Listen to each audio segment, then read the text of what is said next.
So we did that, and we were already soaked. So we're like, okay, well, why don't we just go do the other ones? There was no wait, so we rode the Tom and Huck's River Blast, which that one's awesome, and it's much better than your typical kind of spin in a circle and shoot at each other because it has a lot of theming. We're the only ones in the raft, and that basically led us to getting very soaked by one kid that decided they were going to go to every single thing that shoots from the side and shoot me in the face. But it was entertaining.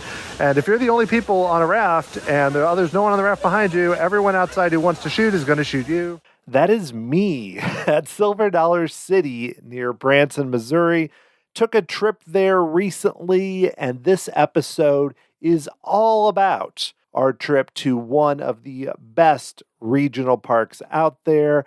We have stories of getting soaked on water rides, amazing roller coasters, and the final season of Fire in the Hole. So much to cover, and I'm going to tell you all about it. You're listening to the Tomorrow Society Podcast.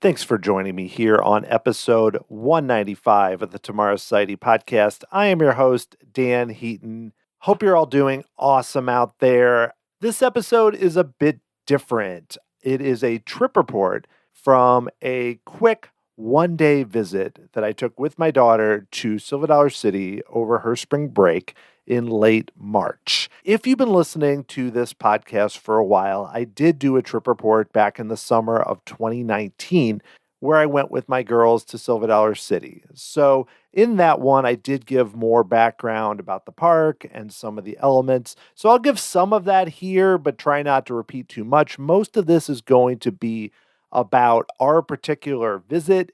And then while we're doing that, I will definitely dig into all the various rides because really, I have grown to enjoy this park more and more, especially as kind of counter-programming to two different things. One, to Six Flags St. Louis, which is so much concrete and steel and has some great rides, but it's very different from the comfortable and just well-themed and shady and attractive environment of Silver Dollar City. But then also kind of as different than Walt Disney World. One, I can drive to Silver Dollar City in less than 4 hours, basically across Missouri from St. Louis. And then two, just the fact that it's pretty easy to get on all the attractions and it's a lot more small scale. It doesn't require much planning.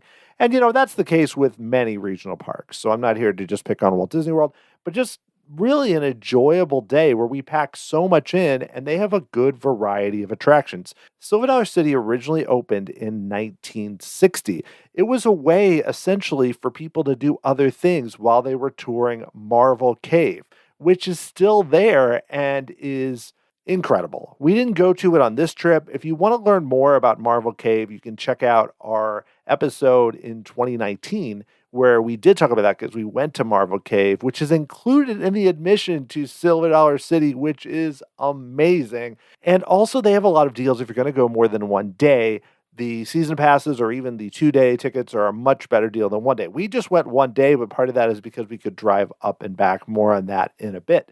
But the park continued to grow and now has 7 roller coasters, most of them appearing in the past 20 years or so, including Outlaw Run and Time Traveler, and some that if you're a coaster fan, you've definitely heard of before. And going back to Fire in the Hole, which I will talk about in a bit, but Silver Dollar City has announced that Fire in the Hole will close at the end of this season. It's been open since 1972. After 51 years, it's closing, but they are building a new dark ride that we saw the massive building for.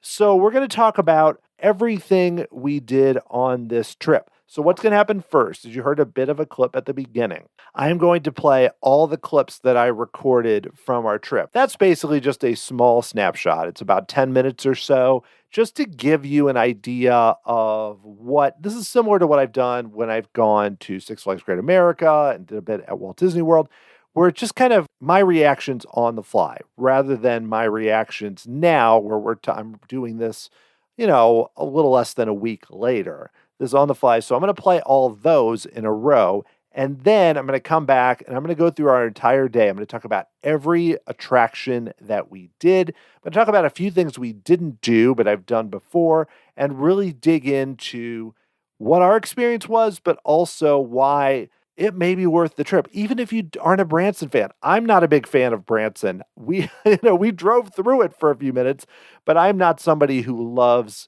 that type of entertainment in general.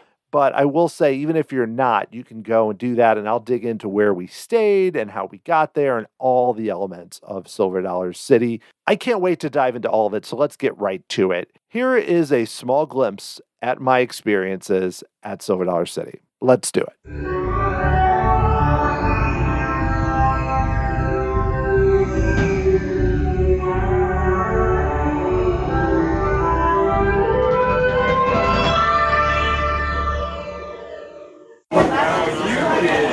All right, well, I'm hanging out here in line waiting for a powder keg. We started the day by doing Fire in the Hole, which was awesome, as always. So much fun. We got in right about 9:30, and now I'm standing in line here. Powder keg tends to get a very quick line. That's why I jumped on it here, even though it said it had a 20-minute wait.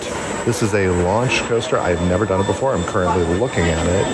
No inversions or anything, but packs a good punch. And standing here near where people are coming in after the ride looks very cool. I'm excited. I've never done it before. And thinking this is going to be a lot of fun. And then the thing about Fire in the Hole that was fun is everything looked okay. It's definitely looking old, but the last season of it is kind of crazy. But getting a chance now to do, I know Powder Keg gets a pretty long wait. So it's interesting because there's rain forecasted all day, but there's a lot of people here. So for spring break, it's been closed Tuesday, Wednesday this week. So now coming open on a Thursday, I think a lot of people are here, and also trying to get a lot of things in before things get crazy with rain. So interesting. We have a few things closed. Most of the water rides haven't opened yet, but this is drawing a lot of people. But I'm super excited to check this out. I will let you know how it goes. Kind of an interesting launch coaster. That was, there aren't a lot of comparisons to it. It's just, it has some big drops, but it's also kind of a family coaster, but it packs a good punch. I'm curious to see how it is, and I will let you know soon. One other thing I'm noticing is that, at least early in the day, they're only running one train of Powder Keg at least. We're moving pretty slowly through the line. So it may change as the day moves forward.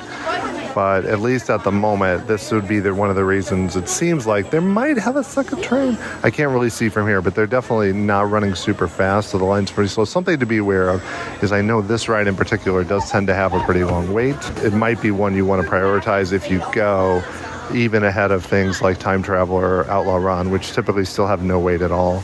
And then Wildfire, which already seems to have a wait. So if this might be something, it's kind of in the back of the park, but if you can knock out this and then Fire in the Hole, maybe focus on these before some of the even more intense ones. And this also may draw more because it's not as crazy, where some people are going to ride it that might not ride it. Some of the ones with loops and with every more speed, as you can see, even by looking at the people on the cars, it's not as many.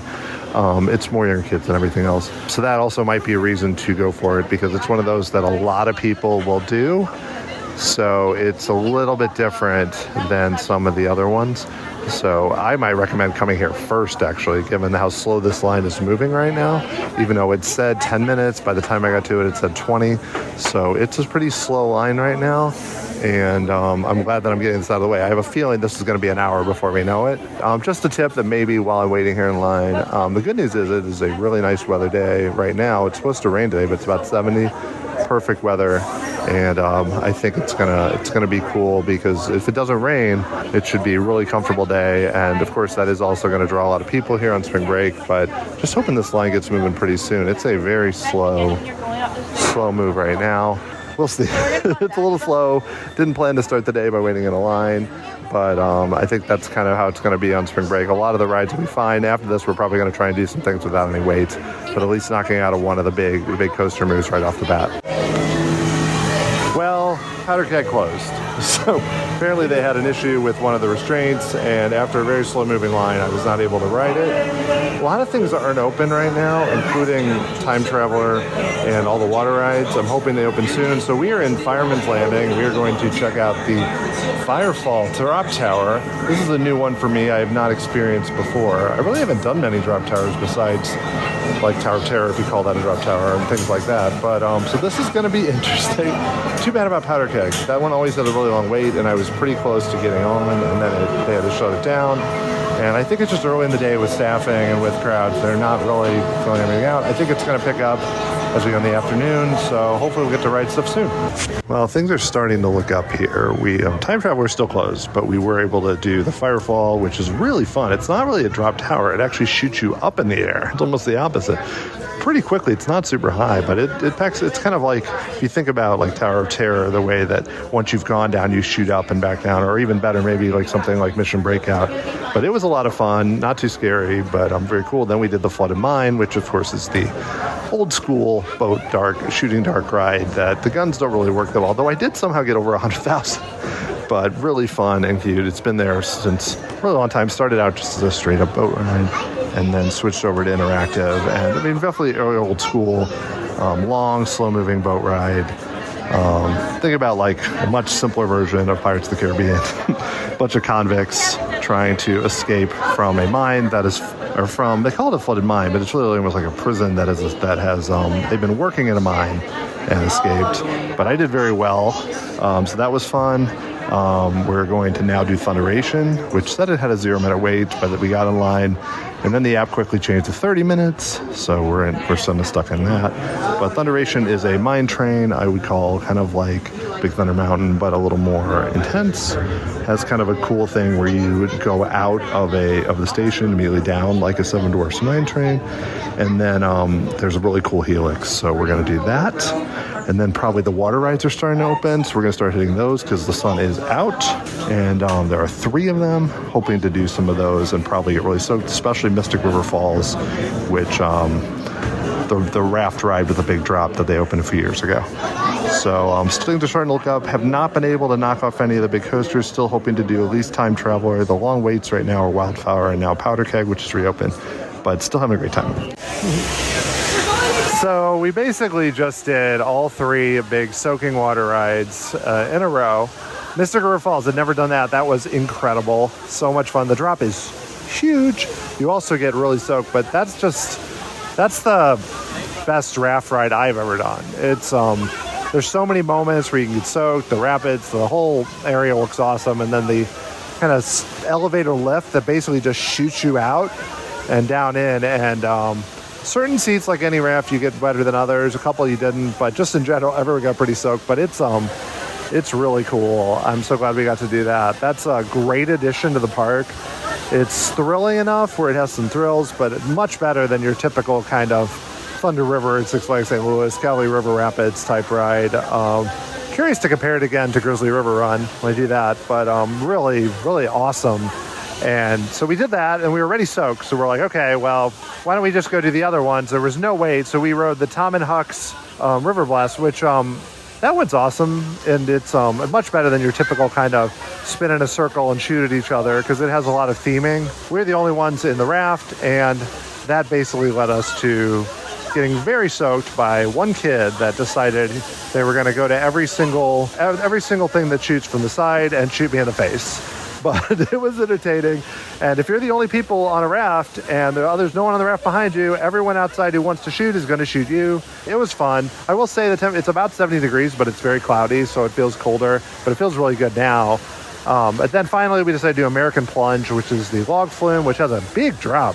To me, it feels steeper than Splash Mountain. But I've done it before. Again, no one on it at all. 2 of us in a log flume. Very soaked. So now we are currently waiting in line for a dryer that is $6. I've never done these before where you stand up and they dry you, but we're going to do that now because we're drenched. Not the most soaked I've ever been. That was Dudley Do Right at Universal, but very close to the most soaked I've been. But had fun. And one benefit, when it's cloudy and 70, there's basically no wait. Even Mystic River Falls was like 5 minutes. So everything worked out great in that regard. Now we're standing in front for the dryer because we think we're probably too wet to even ride other rides. And gonna see how it goes. So had quite an adventure. I've been cursed today, apparently, but it worked out where I finally, time traveler, had only a 15-minute wait. So I said, okay, I'm going to do this. Got in line. It was about 15 minutes. Was in the car. And then it broke down because one of the lights above the vehicle apparently was loose. And I appreciate them trying to have us be safe. But couldn't you just take down the light? Because then they had to fix it. But we waited. I waited it out. I was thinking after what happened with Powder Keg, like, what is going on with me here? But I have to say, time traveler, awesome. So good. Totally worth the wait. That first drop, I mean, you do not expect it. You spin around and then all of a sudden it's like, oh my. It was incredible. I'll talk about it a lot more later, but I just have to say up front, this is a classic. I mean, it's incredible. That was really, I mean, I know there's the Ride to Happiness in Europe, but there's almost nothing like it in the United States. Really smooth.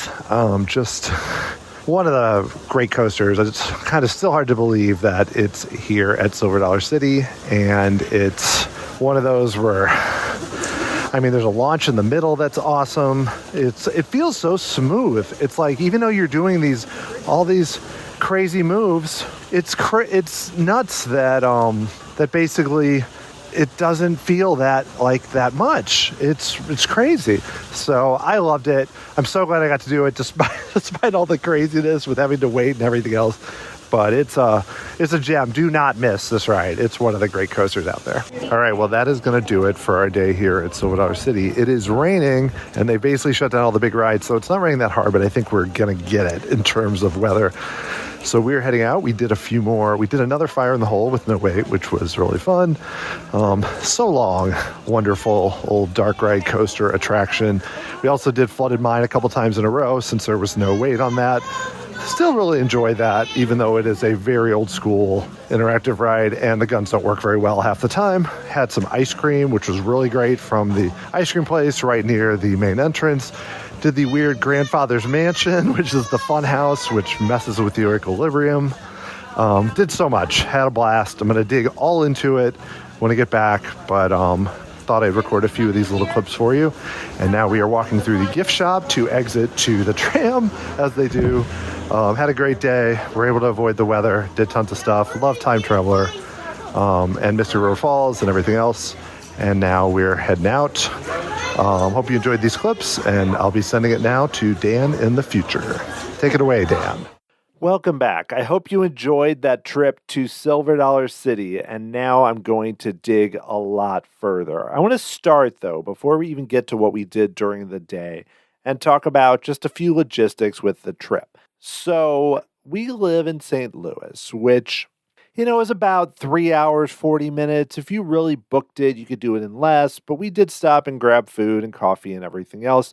But still, pretty easy drive. You essentially, from St. Louis, take Interstate 44 all the way to Springfield, Missouri, and then take some smaller highways with some very big hills to get to the end. Kind of reminds me a little bit like of Walt Disney World, where you drive up and then ultimately end up on that last turnpike with all the billboards for the various sites. This has a lot of billboards for Branson, which were things we would just go, nope, we don't really want to do any of those. So I remember when we went in 2019 that I also made sure I did not, that was during the summer, want to book a hotel in the Branson area. We weren't going to do the Titanic or the Presley Jubilee or miniature golf or whatever. This was just about going to Silver Dollar City. So when you look at a lot of the chain hotels from Marriott or wherever, if you want those, plus a lot of timeshares and condos and everything else, many of those were in the main area. There also was a lot around Table Rock Lake if you're going to do more kind of outdoor activities, which those are all great. We were not really interested in that. In the past, we had stayed at a Best Western that is basically, you pull out of the Best Western, go a block, and you're at Silver Dollar City. Closest hotel you can get to Silver Dollar City. But I read a lot of reviews, and even when we went in 2019, it was a little shaky, and I'd read reviews that there were bugs, and it was falling apart and everything, and I was like, I don't know if we need to stay there. Plus, it was like $140. So I looked and I found another place that had a review rating of 9.6 on Expedia, which is the Autumn Creek Branson Inn, which is just a small, I call it a motel, but I don't mean to give that like bad connotations. But essentially, it was just a 20 rooms hotel. You pull up 2 stories, very basic. You have an office, all the doors are right there. You pull the car right up. Not typically where we would stay. We're not really ones that have to stay in 5-star accommodations. We're typically staying in a lot of like 3 or 4-star hotels, whether it's Holiday Inn, Branson, whatever, or Holiday Inn, Marriott, Hilton, whatever. This is a little different. And if you're going to like a pool, the pool wasn't even open, but the pictures make it look a little more impressive than it is. It's basically right in the parking lot and super small. I wouldn't even recommend it probably during the summer unless somebody really wanted to swim in a pool. But that wasn't why we went there. The price was only about $90. And we just I went up with my daughter and just, you go in, you get 2 queen size beds. We each have a bed, very simple. We drive up, we go, and set it up. And the great thing is again, this motel, not as close as the Best Western, but literally like 5 minutes. And you're in what's known as like West Branson. So you're not in the downtown area. So you can easily get to Solar City. If you want to go into the Branson area, it's easy. The first night we got there, and it was only about, 6 p.m. We'd already had dinner, picked up something on the way in Springfield. But so we just drove through and, saw, luckily being spring break, you would say spring break, it's crowded, but this was not spring break for the Springfield, Missouri schools or the Branson public schools. So it wasn't a big deal. It was spring break in some of the St. Louis schools, but not as many will make that trip. So we were able to drive up that 2-lane thoroughfare, which can be nuts, not of a problem. And we just went and got Andy's, which I know is a chain. They have them in St. Louis, but at least got that. And then drove around just to see it because it's kind of fun to see all the crazy stuff.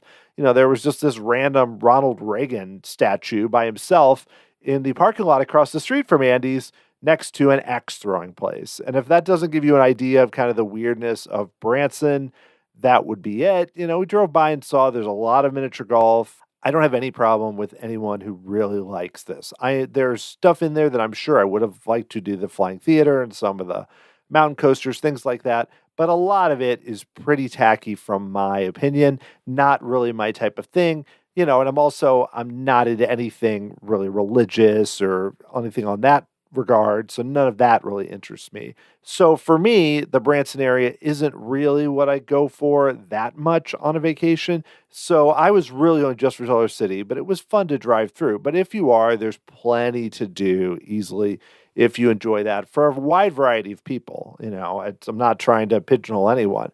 But just in general, my focus was Silver Dollar City itself. So we got the motel that was closest, was a reasonable price, and it was clean. Everything worked out fine. Doesn't have a lot of fancy amenities, but had everything we needed for a one-night stay. It had a decent-sized fridge, coffee maker, clean bathroom, all the basics that you need. So if you're going just for a quick trip, a day or two to Silver Dollar City, and just you're looking for you're planning to spend all your time either at Silver Dollar City or even at some of the Branson locations that are just looking for essentially a bed that's quiet, because it wasn't even full when we went. Now, it's probably different in the summer, but we went, I bet you only 3 or 4 of the rooms were taken, which is really nice because it's quiet. They actually have a little deck in the back where you can look over nature and everything else. Seems to have good operation, good management, all of that. So that works out great. I would highly recommend it. Again, it's called the Autumn Creek Branson Inn. I did it largely based on seeing reviews on Expedia. There were a lot of reviews and they were high. So I thought, hey, this is rated super high on all the services. There's even the negative reviews were not negative things that would scare me away from a resort. So, hey, 9.2 on booking.com, whatever one you want to use, just a really nice place. So beyond that, the park opened at 9:30 a.m. My hope was that we would get there around 9, get in quickly, and then be able to knock out something quickly. Because I will say, my daughter, she does pretty much every ride at Disney beyond like Rock and Roller Coaster, and she generally does pretty well with coasters, but is not a super thrill ride seeker. She's not somebody who's going to ride things with loops or massive hills. So my goal coming in was, she's old enough where I don't feel bad if there's absolutely no wait. Jump on something. We both have phones, quickly do it a couple times. But I am not going to just leave her somewhere. That's just not what I do. So my thought is, let's get there early. Let's make sure we do fire in the hole because you never know with maintenance and everything else. You want to do that first. But then after that, I'll hit, one or two of those. There were four rides that I was targeting that I've never done before. One was Mystic River Falls, the raft ride, which you heard about on the clip. We'll talk about that in a minute. And then the others were the coasters, which is Time Traveler, Wildfire, and Powder Keg. I did Outlaw Run in a previous trip. I think it was like 2016 when I rode it the first time. And she would have no problem doing like Thunderation, which is their other coaster there. And we weren't going to bother with the kids' coaster, though I'll talk about that briefly when I dig into all the coasters. But those were kind of the four things. We ended up doing two. But partially, as you heard in the clip, it was something where when we got there, my thought was, let's knock out Powder Keg really quickly, and then later I'll knock out Time Traveler. That's probably good enough. Time Traveler was the biggest draw for me, really, because I feel like it's the most unique coaster. I mean, you could argue Outlaw Run is up there, but there are other RMCs. When it opened, it was near that, but there are more RMCs around that offer, maybe it's still up there as one of the best, but you can ride similar attractions at a lot of parks. Beyond Ride to Happiness, which is the other ride that came after Time Traveler, and that one is even more extreme. There isn't this Mock Rides Extreme Coaster, and Ride to Happiness at Plopsaland in Belgium, actually. I was thinking it was in Germany, but no, it's in Belgium. Look that up. It looks amazing. But Time Traveler was the first of these like extreme spinning coasters that they do. And so that was a top priority for me. I wanted to do Wildfire and Powder Keg because I feel like those are really solid coasters and I haven't done them before. But that also leaves something for a future trip. Because for me, if you think about what it costs to go to Silver City, I mean, there are online deals, but straight up, walk up to the gate, $85 for one day, which feels a little high, but then 2 days is like $105. And then season pass, they have a lot of deals. 3 days is only a little more. So easily you could do multiple days there for about $100, which there's plenty to do. We didn't do everything. We didn't watch most of the shows. So there's more than enough to do to cover 2 days. One day, you can do everything of all the big rides, unless it's like the busiest day of the year. I think you could do it in one day. But you're going to feel more comfortable, especially getting to sample a lot of the food and getting to really appreciate it. I would say 2 days. We did one. But also being that I live less than 4 hours away, I didn't feel as much pressure. And that was kind of the case where I really still want to do Powder Keg and Wildfire, but I felt less pressure. And I feel like there may be at some point when I'm there, either we have a bunch of adults and it's easier or whatever, where I could just do that too. But I wanted to be cognizant of that, but making sure that I was able to do Time Traveler, if at all possible, which I will get to the story of how that ended up working out. But so we go in the gates, and there was a significant line to get in, which made me kind of concerned because I went, oh my gosh, it's going to be really crowded today if there's all these people arriving. I mean, one other thing I should mention, parking is free at Silver City, and they have really good tram service, so it's very easy to, we were in lot 2, which is where I always seem to end up. Very easy to get to it. You can pay extra for preferred parking. We did not do that because I find, one, I really appreciate the fact that parking is free. I think that's awesome. But Holiday World does this, but there are not many places that offer you free parking. But if you don't want to mess with the trams, it's also not an insanely high. I mean, I think about going to Six Flags St. Louis last summer and parking was $35. And it was $30 at Six Flags Great America. And this one already, even for the preferred parking, is not going to be on that scale, and you're right in front. Trams work great. We walked up, very attractive arrival, and took a little while, but security, very easy. Walk right through, no problem. If you have bags, they will check them. But one thing I will say just overall, the employees at Silver City during our trip, all top notch. Everybody's very friendly, very helpful. Can't think of one interaction that was even a little awkward or weird, whether it's at the restaurants or stands or in the lines. Lots attentive employees, what you would expect. And that's what I kind of say, not that they're bad now at Disney World, but you do have a little bit of the throwback feeling where it's just like, wow, everyone's, could be some of them wearing old timey garb, but just top notch across the board. Really good employees. And that also carried over to the guests. I was amazed at how happy people seemed to be there. It could have been just starting out in spring break, park's just opening. It looked like it was going to rain and it wasn't. It's not a hot day. Everybody's happy. People are just like, all right, let's start out. Let's go. This park's only been open for a few weeks, not even every day. And had a lot of fun interactions with people just in line and just on the water rides. Of course, the raft rides where it's a little awkward because you're facing off with people. People were just a joy to be around. And I'm not somebody who usually chats up with, even if I go somewhere solo, I'm not going to talk. But for this one, for some reason, riding some of the coasters and other rides, it was just a fun vibe. So we found ourselves talking to people. They might have thought I was a little weird, but we were just chatting it up with people. Not like, hey, what's your life story? More just, isn't this fun? And that's what I enjoy about theme parks. Sometimes I forget is that sometimes just that shared communal experience, which I really missed, especially 2020, 2021 and everything. And it's kind of getting back to that without all the extra pressures of somewhere like Walt Disney World. I really appreciated on this trip. And now we're in the park. So we're heading for rides and our day was just starting.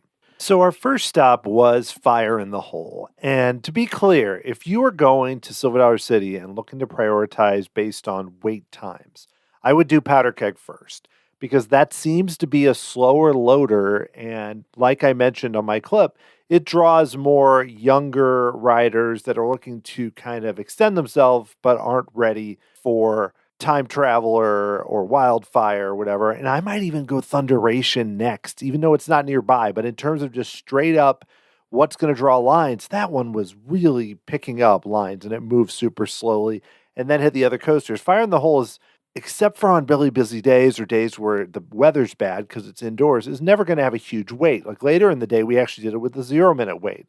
We ended up riding it 3 times, but we prioritized it because this is the grand finale of Fire in the Hole, as announced by Silver Dollar City. And I have to say at first that it's awesome that Silver Dollar City announced this and had a season where you could go. Because you think about even like Disney doing this where it's like, oh, by the way, the Great Movie Ride and Ellen's Energy Adventure are going to be closed in 3 weeks or something. Or Illuminations is going to close in a month or 2 or whatever. The fact that they announced this so early and really allowed everyone to celebrate it throughout the year is really smart. And I appreciate it because that really pushed me to go. Not because Fire in the Hole is my favorite ride of all time, but it's such an old school, weird mixed dark ride. So if you're not familiar with Fire in the Hole, I should start there. It originally opened in 1972. It's a steel coaster, 3 stories tall. It doesn't go very fast. Its top speed is 27 miles an hour. Drop is only 21 feet. Never really gets that high. But it's an interesting mix of a dark ride and a coaster. If you've ever been to Dollywood and ridden Blazing Fury, it's essentially very similar. And so it has lots of sets, and you drive by some cool landscapes, kind of an old Western landscape from the 1880s. And has, of course, some really odd scenes, including one that's kind of become very iconic, which is the guy with his legs hanging out the window and the woman's asking him to find his pants. And the bald knobbers, who are vigilantes, wear masks that could unfortunately be confused with a different type of vigilante group. Not the best look, but really had taken his pants, apparently. So that goes by. There's even like a scavenger hunt that Silver City is doing where it's like text the word pants and it'll tell you to go around. You ultimately get a sticker. My daughter enjoyed that. So that's something maybe you want to check out. So this ride takes you past a series of dark ride scenes and it's changed a little bit. They did some updates in the 80s, but it's basically the same ride with some updates that it was back in the beginning. And you ultimately then, near the end, you go to cross a bridge that's down and you go down, pick up surprising force if you're in the back, I will say. And then you ultimately, it's like a Mr. Toad's Wild Ride where there's a train coming and you go down from there. And then finally, there is right after that another quick drop where the iconic Fire in the Hole is announced, and it has a little water and used to, I believe, have fire, but did not this time, at least when I wrote it. Super fun ride, only has a 36-inch height restriction, about 3 minutes long.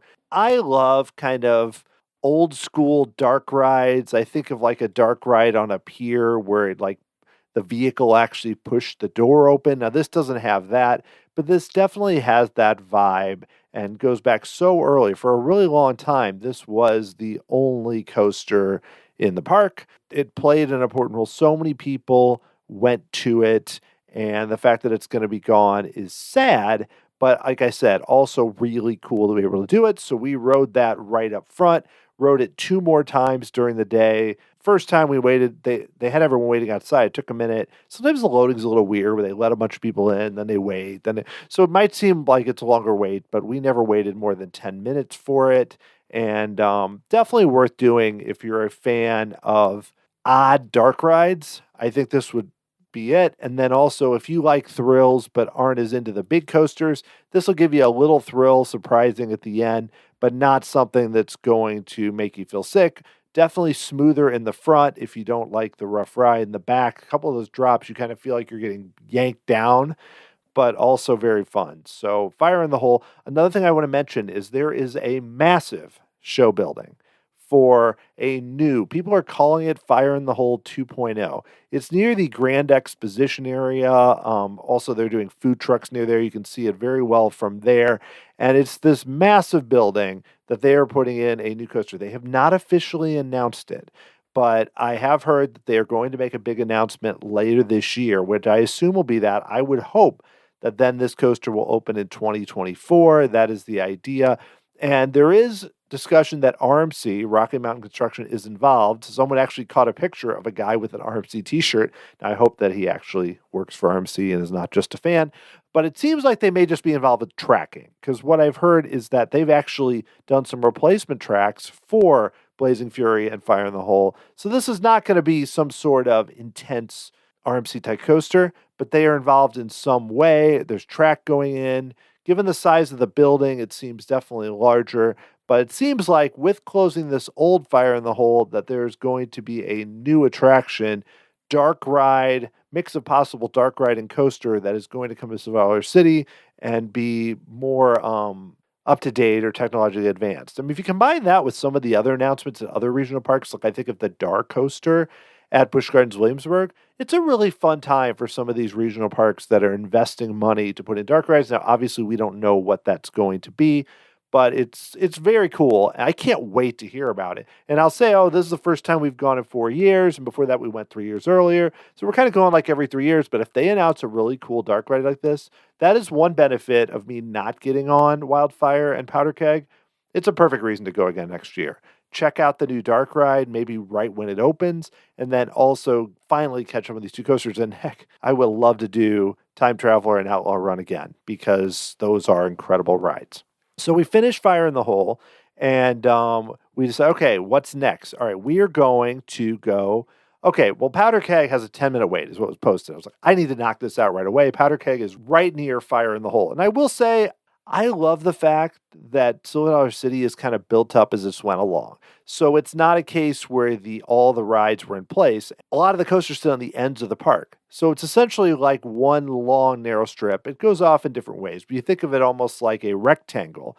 And on each of the longer sides, you have the roller coasters because there are big drop-offs with hills. So the coasters can become terrain coasters and not have to even, some of them like Time Traveler, go right out of the station and drop. So Powder Keg sits on, if you're facing from where you come in the entrance, kind of the left side over by Wildfire and near Fire in the Hole. Now, I will say, we got lost so many times, and a lot of it was finding Fire in the Hole and some of those, or Flooded Mine and some of the ones in the middle, where the signage could be better, but you get this sense of exploration, which is great. but then also you end up walking a lot because the thing is you come in and you're walking down a hill and you're like, this is great. We're just, and then when you have to go back up that hill, it's a steep hill the way Silver City is set up. So get ready. We did some serious walking, and by turning wrong, and all of a sudden I'm like, oh man, we're back at the top and we're supposed to be going back down. I did a lot of extra steps that I did not need. My point being, though, that Powder Keg is near Fire in the Hole and kind of off in the corner, that it's not an area that if you don't go the wrong way like we did, you won't end up going to over and over. So I thought, I'm going to knock this out. This is perfect timing. Let's do this.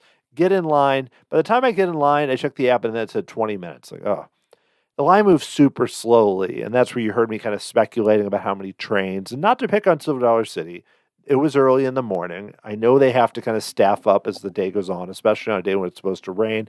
No big deal. And even the fact that it closed. Now, I saw this. I had a vantage point. I was up above you kind of like cross a little above the station and then come down, and that's where it is. I saw that they couldn't get the restraint to stick. And that's something they check, and I appreciate the safety checks they do and everything else. And unfortunately, it wasn't something they could quickly fix, and they had to close it. It did reopen, and it was open for most of the day. So it's not a case where, I really wanted to ride this, and then it was just never open. It was open for most of the day. A lot of the times the waits were 30 minutes, 20 minutes, whatever. It's just that we were never near that location, and I decided to prioritize Time Traveler and not as much as this. If you're not familiar with Powder Keg, it is a steel coaster manufactured by S&S, and it opened in 2005. And I promise I'm not trying to just read the Wikipedia pages to you, but I did want to give you an idea of what these are in case you decide to go. And so it has no inversions. It's generally considered a family coaster, but it does go pretty fast. I mean, its top speed is 64 miles an hour, 110-foot drop, and it has launches. It's a launch coaster. One of them goes for up to 53 miles an hour on one launch. I've heard it described as being very different than typical rides, even with launch coasters, and it kind of was built on top of an older ride that didn't last very long called Buzzsaw Falls. Used a little bit of it and then kept the original track and chain lift from that. Very interesting ride. I still have not done it, but it's one of those that kind of, if you think about it with the park, you have Grand Exposition Coaster, which is the kids coaster. Then you have Thunderation, which I'll talk about shortly. Then you have this one. If you're thinking in terms of, you had Fire in the Hole, then Thunderation, this one. So this is kind of the middle between the top rides, which are the most intense, and the ones that are easier. So it's a bridge. So that's one thing I really like about parks when they are able to kind of have gradual, like as a kid or even as an adult who's getting more into coasters, people can slowly kind of progress through them. And Disney does this really well with Barnstormer or Seven Dwarfs Mine Train, then Big Thunder, then Space Mountain. And now you're adding in Cosmic Rewind and Tron, and then Rock and Roller Coaster. And Slinky Dog Dash is in there too. They allow you to kind of figure out, okay, what level do I want to do? And then kind of go from there. Powder Keg didn't work out. So we decided, what do we want to do right now? The water rides weren't open yet. Time Traveler wasn't open. Okay, let's just go. And we kind of spotlighted some rides that we had never done before. And one of those was in the Fireman's Landing area. I have to say, Fireman's Landing area, mostly kids area, with a lot of cool little rides. Really neat setup.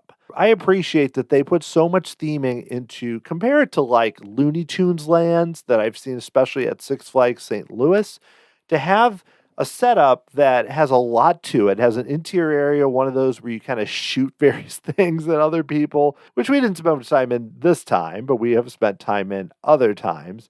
And then you have a wide progression of rides, mostly done for kids. The most extreme is the one we did, which is Firefall. This is a tower that goes up 8 stories. Now, you could kind of call it a drop tower, but that's not exactly accurate. Because essentially what it does is considered a drop tower, but it's an S&S, again, double shot, which basically shoots you upwards. So it opened in 2015, and it's one of those where it's a little bit like when you think about Guardians of the Galaxy or something. But we sat in it, and the people in front of us, basically, it took a while. They were getting all settled in, and then it went up. So we come and we sit in there, and I think, oh, we're going to be fine. We'll just wait a little bit and then it'll go up. And then it just shot us up in the air. And it's a really nice view. And it's one of those that I enjoy because it didn't really make me feel sick or anything, but you get a great view of the park. You go up multiple times, hence the term double shots, where you're not going up once. And then you come down kind of slower. So you're going up really fast, coming down slower. It's one I had never done before, so I'm glad I got to do it. Provided an extra thrill, but nothing too scary. This is not a drop tower on the level of those ones that are 300 feet or that turn you forward or all. There's so many different variations on that now.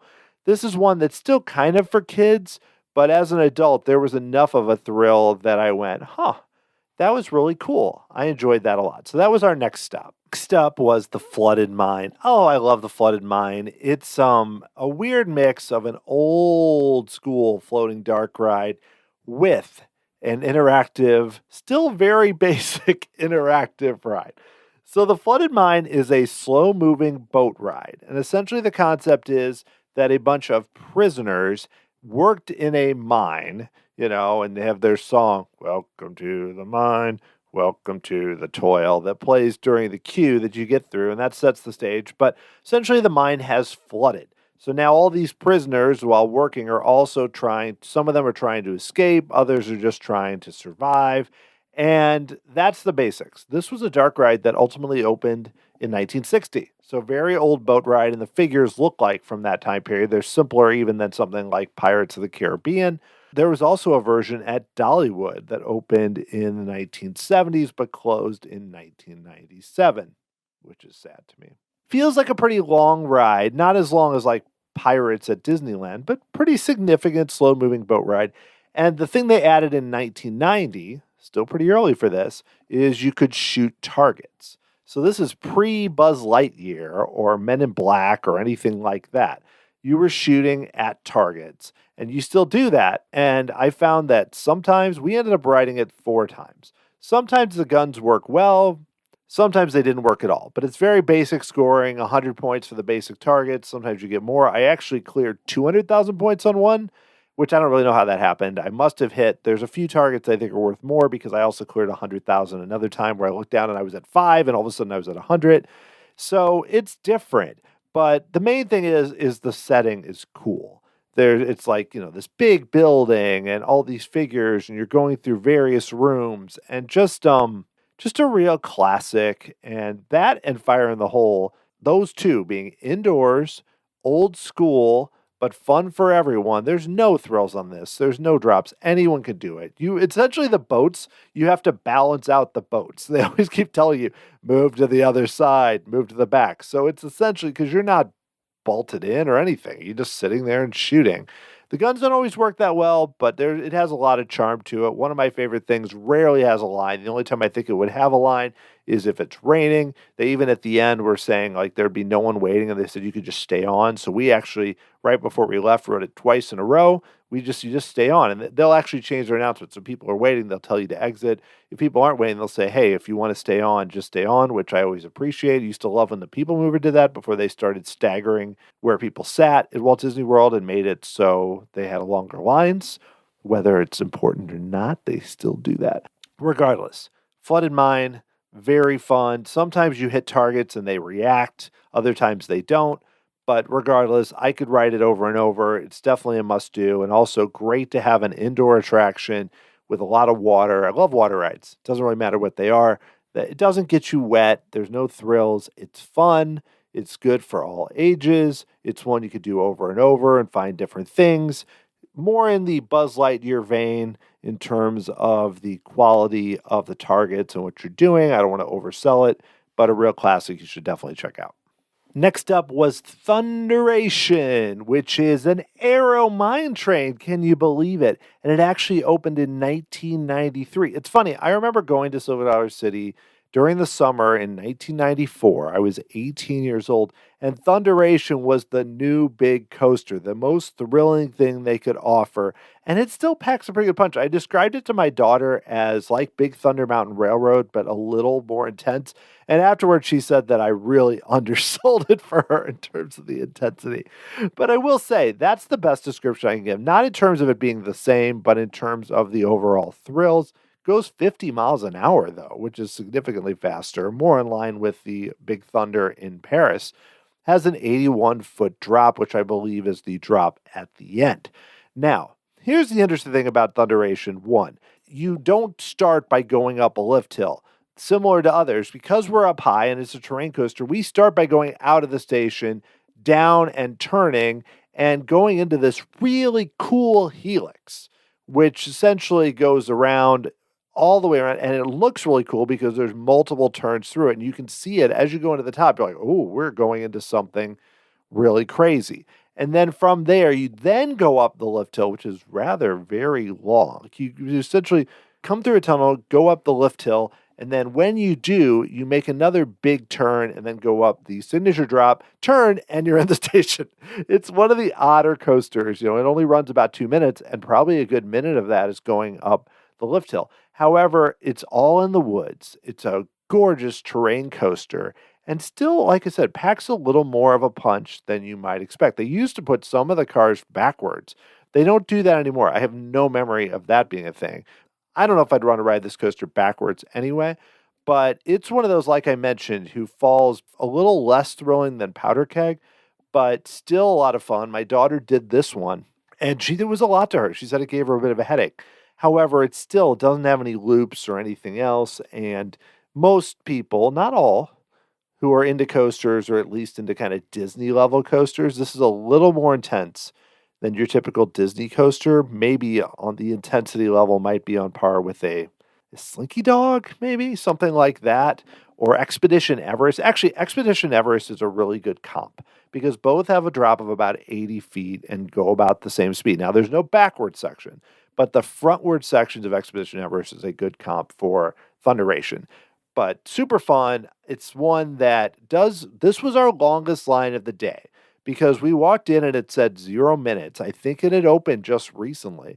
We got in line and then when I checked the app a minute later, we were at 40 minutes and it took us about 20. But this was the longest wait we had. I think I might have waited about as much. I mean, with the exception, the longest straight up line wait that did not involve an attraction breaking down that we faced during our trip. But Thunderation is a real classic and another great addition from 30 years ago to Silver Dollar City. Well, next was to me possibly the most fun that I had on this entire trip, despite being a bit uncomfortable for the rest of the day. So let me set the scene. The temperature was in the high 60s, low 70s, totally cloudy though, and a little breezy. So not as warm as you might think it would feel. But we decided, hey, these are open, they don't have waits, and I know I wanted to do Mystic River Falls. Let's do Mystic River Falls and maybe do the other water rides too if they're open. And so we went down. It had basically a 5-minute wait, which, to give you a little background on Mystic River Falls, it is a raft ride. But this is a raft ride that is much more involved than your Thunder River from Six Flags St. Louis or even than Cali River Rapids. And it's more intense there's more to it even than a Grizzly River Run just because it's newer. The closest comp is probably the Infinity Falls at SeaWorld Orlando. But even so, it's a bit bigger. It is the fastest and tallest raft ride in the Western Hemisphere. So just let that sink in. Silver Dollar City in the middle of Missouri has a raft ride that essentially has the biggest drop and goes faster than you're going to experience anywhere else that you're probably going to go to be honest. So that's pretty cool. And also it has really good landscaping. This just opened. It was set to open, got delayed a bit by the pandemic, but just opened a few years ago and has become very popular. I mean, I suspect that on a summer day when it's 90, 100 degrees, Mystic River Falls is going to draw a huge, huge line. Now, Silver Dollar City used to have a raft ride called the Lost River of the Ozarks, but this is not really just an update. It was put in a similar place, and it did replace it, but not in a sense like, oh, we just added a couple. It's not like what they did in Knott's Berry Farm with just upgrading a bit. This is essentially an entirely new attraction. And it looks gorgeous. It has a lot of space. They also added a barbecue restaurant, sit down nearby. We did not check out. Pretty expensive, $23 million, ultimately opened in July of 2020. And gets up, the entire thing is 82 feet tall, but only ends up, the drop is 45 feet, which if you think about a raft, that's pretty significant. But I will say this, that the water was very, very, very cold and it got us extremely wet. Now, I don't think this might not be Popeye's at universal level of wet, but it's definitely more than your typical raft ride, at least from my experience. The rapids, just even forgetting the drop at the end, there were a lot of rapids where you got very wet before we even get there. And there is a story involved, the Mystic River Expeditions touring company, and everyone's trying to find this new passageway. And granted, you probably would be able to learn a lot more about that if we waited in line longer, which we did not. But the part I really want to spotlight here is the rapids are great, awesome, super fun. My shorts and everything else were soaked before we even got to that point. But then you ultimately get to where the big drop is. And there's this very interesting elevator lift, which takes you kind of spiraling up to the top and is not unlike anything I've experienced in any ride, but especially not in a raft ride. And then when you go, you come shooting out, and it's like essentially there's no stopping point there. Once you get to the top and go, it's like a water slide. You're just going and then you hit the big drop. And it's funny too, because we come out of there and I'm like, this is great. Because I had seen the people that get the wettest pretty much at all on the raft rides, especially though going down this big hill, were people that are facing backwards when you go down because you hit the splash and the splash gets you the worst. We were facing forwards. We're in the back. This is perfect. And as you're going down the big slide, of course, it makes one turn and we were in the back. And the worst was my daughter, who got the water splash right over her head, and it got half of me, but she was so soaked. And there was a guy across from us who barely had any drops the whole time. Maybe he got a little bit on his shorts, and he thought he was kind of wet. I was like, oh no, you don't even know. But regardless, this is so much fun. This is, for me personally, the best raft ride I've ever experienced. I have not Grizzly River Run was not operating the times, or I didn't get to go on it because of the weather when I was at Disneyland. Planning to totally do it when we go. So I'll compare it and see if it's better. Haven't been on SeaWorld either, but this is definitely better than the ones I've been on, like at Six Flags or Animal Kingdom or Holiday World or others. Even Old Busch Gardens, those kinds of things. Really cool, man. Don't miss this. This is a can't miss attraction on a hot day. And it's just so much fun. And the fun thing about these raft rides, like I mentioned, kind of interacting with people, is that you really get to, people are all kind of like, who's going to get the water? Who's going to get soaked? Don't know. It's spinning around. And I also want to mention that this one was designed with Bar Engineering and Ride Engineers Switzerland. And I want to mention Bar Engineering because they were involved with Popeye and Bluto's Bilge-Rat barges. And that's a really classic one. They also were involved with Smoky Mountain River Rampage, which I have not done at Dollywood. But Popeye and Bluto, that's tells you they know how to get you really wet. That's what I will say. But a real classic, and I'm so happy we got to do it because it was one of the highlights of the trip for sure. Well, we were already soaked at that point, so we're like, why not just go? Let's continue this. Let's go on and do Tom and Huck's, which this is called, full name being Tom and Huck's River Blast, which is, there are these at many parks where essentially you sit in like a vehicle. This is a boat. I called it more of a raft. It's not really a raft on the clip. That's what I called it. It's more of a boat goes both sides with guns. And what you're essentially doing is going through a course. And it also has some fun areas where you can shoot targets and things, and and things will happen, whether water will shoot back on you or whether a fan will turn on, which was very appreciated near the end. So we get on and we're the only people on it. This is great. This is excellent. I think this is great. We're the only people on it. That means that, we won't have to shoot other boats. People probably won't even pay attention to us. We'll get to enjoy this, and we'll shoot some of the targets, and we'll have just the basics, and no. You already heard the intro. I don't want to go through all of it again, but one thing I really want to spotlight on this is just the extra touches and the theming. The theming is top notch. It's themed to kind of, like I said, to Tom Sawyer and Huck Finn. It's a lot more than your typical just go in an area. Tsunami Soaker is still the best example to compare it to from Six Flags St. Louis, but those just kind of go in a circle and don't really move very much. This, you're traveling through a course, so it's almost like you're doing a boat ride on its own. That's kind of fun with theme and everything, and then shooting. But if someone really wants to get you, who has the water shots, and people don't have, if they want to get you, they don't have to pay a bunch of money either. You're going to get got. You're going to get soaked. And when people are really in it, and I think with crowds it would be even better. But for us, I kind of thought this would be easy, and no, it was not. So then we went on to the third and final American Plunge, which has some theming in a sense. Mostly, it's just it was picked up off of an original boat ride that had some theming, so it kept a lot of that. But essentially, took that Jim Owens float trip, 1969 to 1980, ultimately turned it into a log ride in 1981. There's only one drop. There's no like early drop and later drop. You go through a pretty long tunnel for a while and then go up the big hill in the drop.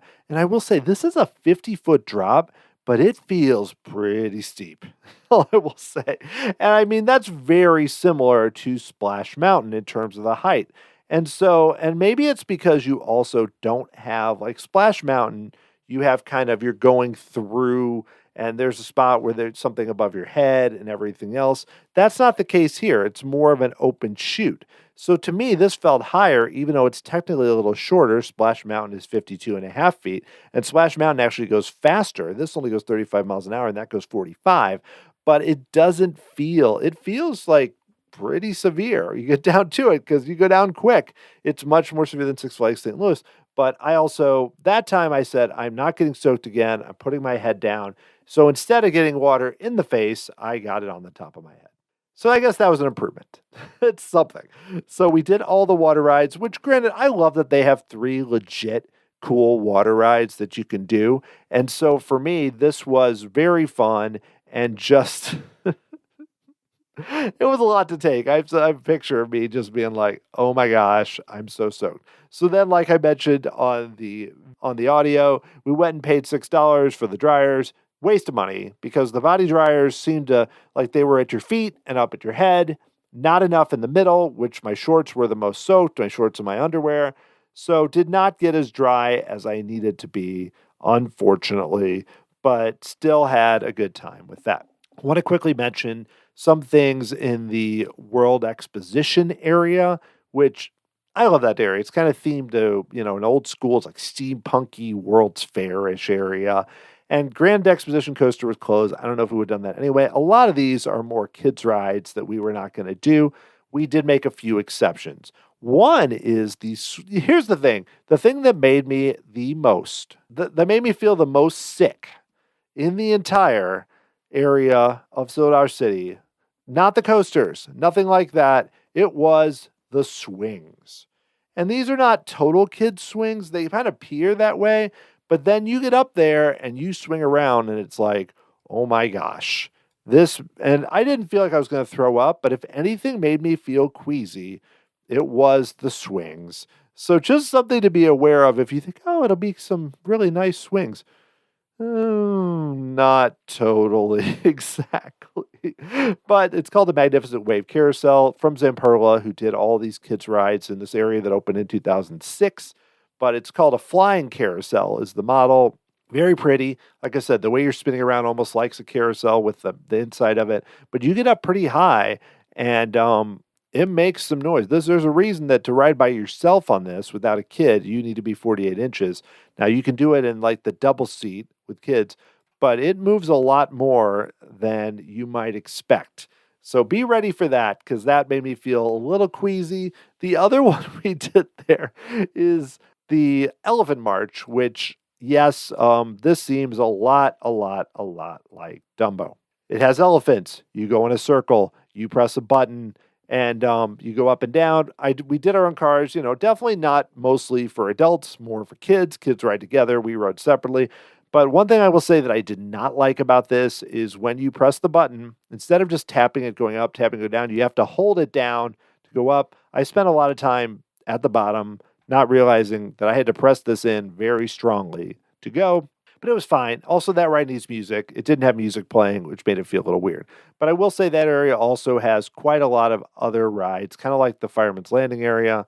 A lot to cover and plenty to do if you have kids. 2 really cool kids lands. I mean, we only did a few things in the kids area because, my daughter's older, so we even going on the Elephant March was a bit of a lark. But there's a lot there. It is not your typical just really little kids rides. You've got the racing regatta, which is a Imperial regatta, which is pretty fast and backs a bunch, which is essentially just kind of crazy, spins you in a circle. It feels a little bit like a roller coaster that's caught on a track in a way. They also have a carousel. They also have a very similar to the teacups. They have another thing called an electro spin, which is a mega disco from Zamperla, and just a lot in that zone. And like I mentioned in Fireman's Landing, that one seems a little more for younger kids besides the Firefall that I mentioned earlier, but still a lot to do there. A mini kids drop tower, so much fun to be had. There's just plenty of different options where you could go there and you don't have to think, "Oh, my kids aren't ready for the big rides. If I'm going to do it, I want them to have something to do." Plenty to cover there. Before I get to kind of the last big highlight for me, I want to talk about a few other attractions quickly. One is the High-Low Silos. This is located in the Wilson's Farm area, which is way in the back that you could miss, which has Outlaw Run, the RMC coaster, and the Giant Barn Swing, which scares me. I have never done that. I don't think I will. The Giant Barn Swing is, to me, it's probably the scariest thing of anything, more than any of the roller coasters. It's from S&S, a Screaming Swing, and came in 2007. Again, not something that I would be interested because it swings you back and forth so quickly. And, that's all I can say. 45 miles an hour, but really takes you. But right next to it is the High-Low Silos, which is kind of an interesting ride. It's more for younger people. It's not really a thrill ride. It's only 30 feet high. But what you're actually doing is you're pulling yourself up and then dropping. So it's kind of a little bit like a drop tower in a way, but it slowly rotates. There's a rope and you pull yourself up. And I found pulling myself up was not very difficult. I kind of went in going like, we've compared to like ones with young kids, we have more weight on here. It might be tough to pull it up. Not a problem. But I like the idea of, it's very simple. You just grab a rope, you pull yourself up to the top, and then you drop down fairly quietly, not super fast, but enough to provide a little bit of a thrill.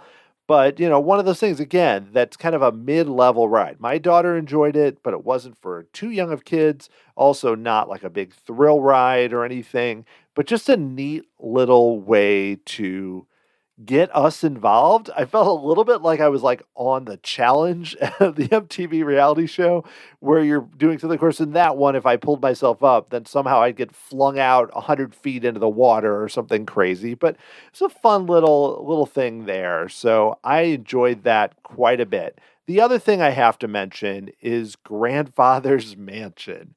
This is like old school funhouse. It's an anti-gravity house. It opened in 1960 with Silver Dollar City, crazy enough, original attraction. And you walk through and it's a fun house in a way. You have the mirrors that make you look weird. There's also a funny room where you look and everything is upside down. But the area that really stands out to me is there is a room which looks like it's fairly flat. It's deceptive, but it messes with your equilibrium and you try and walk and you find yourself walking sideways and having to hold onto the railing, and there's a weird bed you can lay on that all feels out of whack. And that's why they call it anti-gravity, where it seems like you're in this normal house, like, well, of course, and this room is set up so strangely. And I always come out of it and I'm like, oh, I kind of have a headache. That was weird. But it's very fun. It's one that you could easily walk by, never has a line. You might never see it. It's located near the front of the park and definitely worth going through. There's also a little walkthrough area where you look and you see mirrors where it looks like there's like 100 Dans, which nobody wants that many Dans. But also, it's just fun. I would recommend it because again, it's one of those extra attractions that don't have to wait for it. You just walk right in and do it. And it can add to your fun, and it's unlike maybe what you might experience at like a Disney park or something else. It's a little more like old school roadside amusement park kind of thing, but still presented in an attractive way from the outside and takes only a few minutes. So don't skip grandfather's mansion, even though it will mess a little bit with your equilibrium. Okay, well, the last ride I want to talk about is Time Traveler. I mentioned it earlier, but I have to give it more attention. Basically, this is a spinning roller coaster. But when you think spinning, you think maybe, like a Tony Hawk type ride, which I know Tony Hawk's name's off of it, or maybe you're at Walt Disney World Primeval Whirl, something like that spins you around. This is entirely different. This doesn't even feel like the same kind of coaster. It's this weird mix of a spinning coaster, but more like a thrill ride, but not like something that's going to make you throw up. That was the interesting part is I didn't feel sick at all after this. But to back up, this is a Mock Rides coaster, extreme spinning coaster. It has 2 launches. You start out and then come out of the station. But before I even get into that, I do want to mention kind of my experience, which I did talk about a bit on the clip. But the whole day, I decided once things didn't work out with Powder Keg, I was like, okay, the thing that I have to do is Time Traveler. I don't feel like I can go to this park the second time. It would be the second time I've gone since it opened and not ride it. This is the highlight. We kept an eye on the wait times. A couple times it closed, but then reopened. Finally, 15-minute wait. I'm like, okay, I'm going to do this.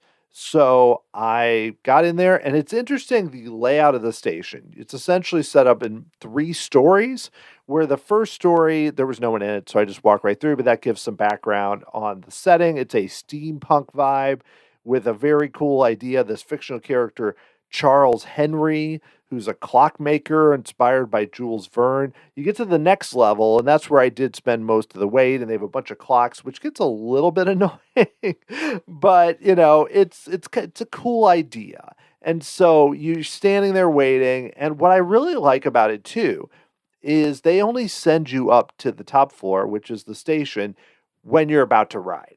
So it feels special because, one, there aren't that many of you up there. There's not this chaotic, everyone's in the station and it's loud and you're just like, get me out of here. You go up and you feel like you're doing something special where the small group of you is being taken up to the final story to participate in this experiment, which is the ride of Time Traveler, the time traveling device, of course. And so the queue area really well themed, especially as you get near the top. And they have these cool lights, which I'll mention in a minute, which kind of light up and kind of the idea that as you shoot out of the station, you are traveling in time. I am so pumped. I get through the line. I'm like, hey, this might have only been like 10 minutes. This is great. Okay, I'm going to get through this. I sit down. I'm facing backwards. You're facing other people. The restraints come down, which do not go over your shoulders, which is awesome, but are very, very tight. If you're a big person, get ready. It's not very comfortable. But they get the restraints down. Everything's good. We're about to get started, and then the restraints go back up. I'm like, that's weird.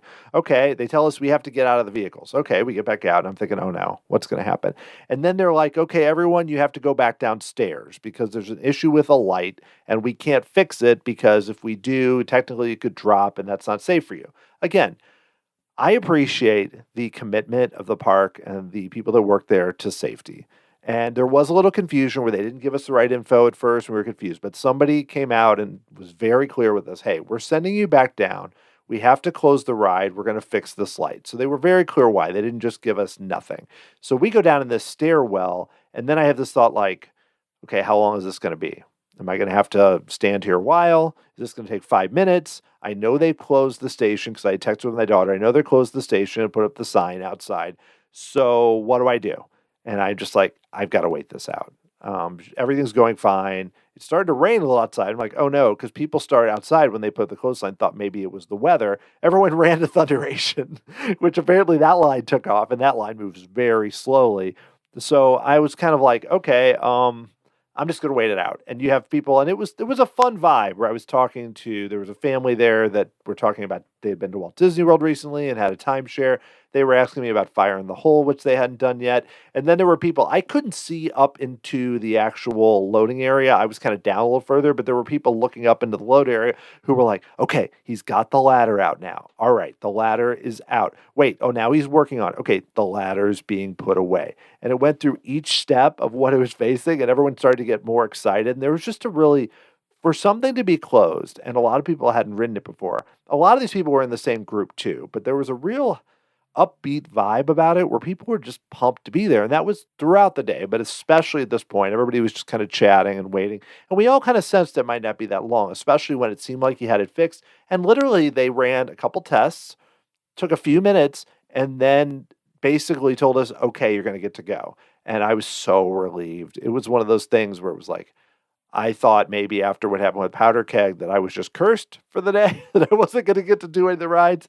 And so being able to do it was real. I was so grateful that it actually worked out. I got in the car. I was like, okay, can we please go? And it was quick. There wasn't, the first time took much longer because they were working on something, but you go. And I've got to say, that first drop, wow, they open the gates. I was facing backwards. You start to move and you turn as you kind of go down. So you're kind of halfway and it just drops you. 90-foot drop out of the station. And this is not one that you can see like, oh, we're in the station there. We're going to go drop. No, you don't. I mean, even though I knew, I've seen parts of videos like Coaster Studios or whatever, I knew that you dropped out of the station. But to know that you drop versus just dropping is something entirely different.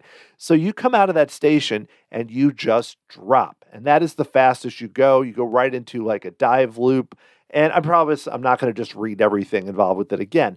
But you drop so fast and it's not oh my gosh, my stomach dropped, I'm going to throw up. It's like happiness, to quote the ride to happiness. And you just drop out and everyone just laughs because you can't believe it. It's such a weird experience. And there are multiple experiences like that during this ride where you ultimately then stop and you're like, oh, it gives you a second to breathe and you're laughing. And then the launch takes off and shoots you up. And then there's a vertical loop and there's several big bank turns. There's a zero gravity roll. I mean, then there's a second launch, which again picks up speed near the end, but it's not a big launch. It's basically you're already moving and it just makes you go faster. All I can say is just my overall vibes is just, you feel like, I mean, you're just flying through the air. It's a sensation that I cannot compare to any other coaster.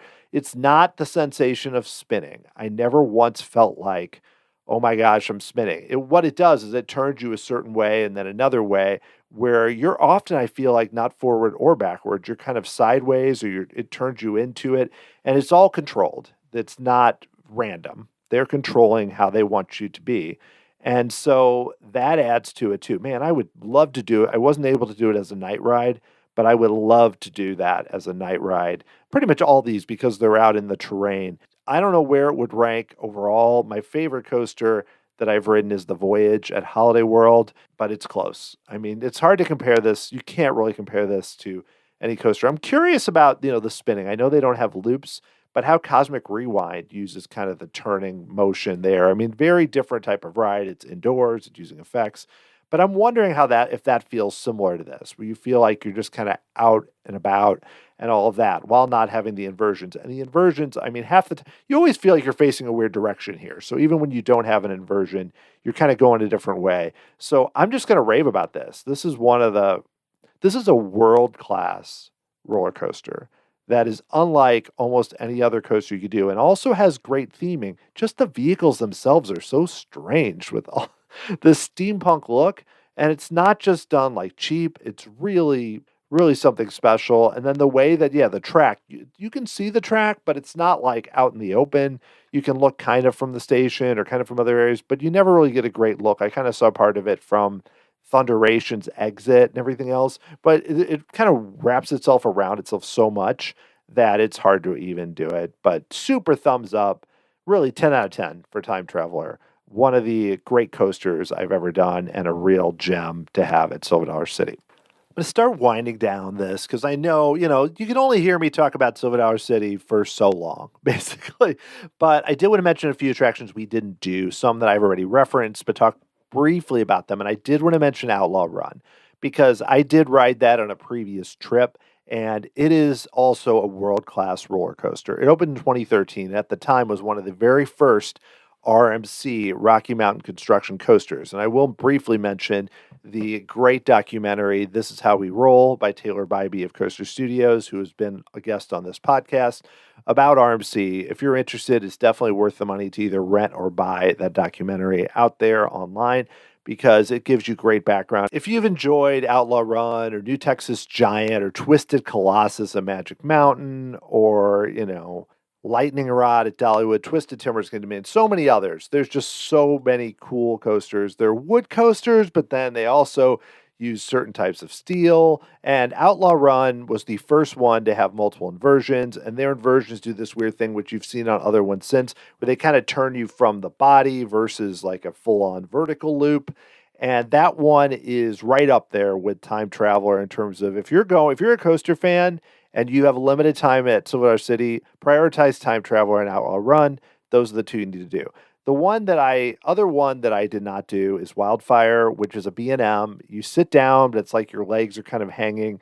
And it's the one you see in all the promos because it has the big vertical loops and it's out over the terrain and everything else. It looks the most impressive. It was near the top of my list. I just unfortunately ran out of time to do it this time. But Wildfire and Powder Keg and plus redoing Time Traveler and of course Outlaw Run. But those two are the ones that I really want to do. And we'll see if this Fire in the Hole 2.0 definitely comes to be, then that will easily give me some reason to go back and definitely try to check that out. And of course, I mentioned earlier, but again, if you get there and you're there, especially if you're there more than one day, go to Marvel Cave. Do not be like, what is this weird cave? I'm sure it's some sort of silly thing. It's included in the price of admission, and it's incredible. It's like you would easily pay $50 for something like this. And it's a long experience, has some interesting history, and is beautiful and old school and not commercial and just so much fun.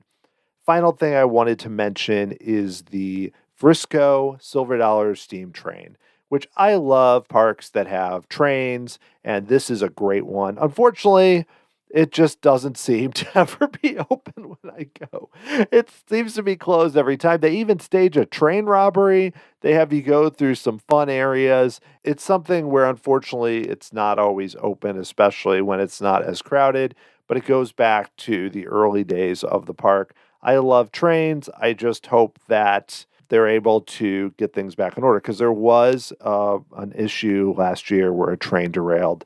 I believe that is the reason it's not currently open. I know sometimes it hasn't been open at certain seasons, but I think the main reason is they're making sure it's safe.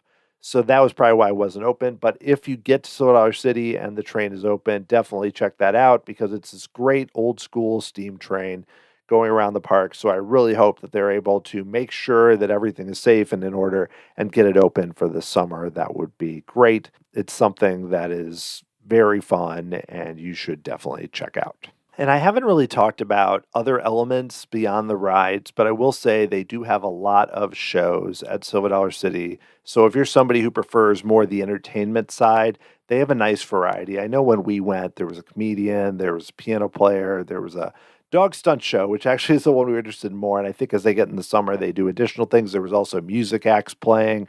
So there's a lot of other elements beyond just the rides that can entertain you. You could probably fill a day just with various shows and other entertainment. And I know they also have some great dining establishments. I mean, just the walking by and smelling the cinnamon bread and kettle corn and there's a lot of sweet treats that would definitely be worth. The one that we went to was Hannah's Ice Cream Parlor, which we always make a stop at, which has great hand-scooped ice cream. I had the Outlaw Run flavor, actually. But that's something that gets very popular, but it's a little indoor ice cream parlor where they have like root beer floats and everything else, but also cones and cups, and definitely worth checking out. Everything else we ate was kind of your standard theme park food, slightly cheaper than Six Flags or Disney, more what you expect. But we were focused more on the rides rather than sitting down. But they've added some nice sit-down areas, especially I mentioned near Mystic River Falls. They have a sit-down place, the Rivertown Smokehouse, which has barbecue that I think is probably where you want to spotlight if you're looking for really good food. A lot of variety. Much of the food is what you'd expect, but they should have good variety even if you have picky eaters. They have things like a pizza place and the basics too if your kids aren't looking to venture out as much, but if you're trying the best food, it's probably some of the sit-down places for sure. And just overall, I just really appreciate the fact that Silver Dollar City knows what kind of park it is. And if you look at how much expansion they've done in the last few years, or especially the last 10 to 15 years, Herschend is really investing in this park. and everything looks sharp, but they're not just doing, oh, we're going to add another flat ride and oh, we need this thrill ride. It fits within the various areas. And I don't want to oversell it to a point because you can easily just rave and rave and rave. And people are like, if you're just used to going to like Walt Disney World or something, you go, oh, well, you do the flooded mine. And you're like, really, Dan? Why did you think this was cool? But you have to understand, I mean, this is a regional park catering to a lot of day guests and everyone else, but also Branson tourists. But they treat it with so much respect and just trying to, you can tell by the way the employees are. And then when you're adding attractions, when you're adding Time Traveler and Outlaw Run and some other top-notch attractions, plus several really nicely done kids area and Mystic River Falls. I mean, you think about their last two big additions were Time Traveler and Mystic River Falls. And then they're going to build this big dark ride for next year. And you think, wow, this place is thriving. I hope they continue to do so. They also have a lot of festivals. And I just, I really appreciate, compared to just your kind of typical amusement park, how much they go beyond that. I feel like it provides a pretty good value, even though their prices have gone up, especially if you want to go multiple days. It's especially a good deal where you could basically get a couple days for about $100 a person. If not, if there's a deal, it might be less. Even despite a few rides breaking down and other elements and things like that, it didn't take away. Those are kind of things you expect. Overall, just had a great day at Silver Dollar City. So that is going to do it for this episode of the Tomorrow Society podcast. If you have any questions and want to learn more about this park, you can always shoot me an email, dan@tomorrowsociety.com. Contact me on Twitter, TomorrowSOC, Facebook, or Instagram at Tomorrow Society. I'd also love for you to subscribe to the Tomorrow Society podcast channel on YouTube. I've been posting some videos about Silver Dollar City and going to continue to do so. I shot a lot of video while I was there. And if you'd like to check out past trip reports from Silver Dollar City, Walt Disney World, Six Flags Great America, and more, you can go to tomorrowsociety.com/podcasts with an S at the end. If you enjoy this show, there's a great way for you to support it through Patreon. Small monthly contribution gets you access to some really cool perks like bonus podcast episodes. You can learn more by going to patreon.com/tomorrowsociety. Or if you just like to go buy me a Dole Whip or buy me cinnamon bread, whichever one you want to choose for Silver Dollar City, you can go to tomorrowsociety.com/Dole Whip to learn more. The music you are hearing right now was written by Adam Hookey, performed by the Sophisticated Babies. Thank you so much for listening to this Silver Dollar City Trip Report episode of the Tomorrow Society podcast. I really appreciate it. Hope you're all doing awesome out there as we roll into the spring and warmer weather and going to parks. It's going to be so much fun. I really appreciate all the support and hope you're enjoying the episodes. Thanks so much. I'll talk to you again very soon.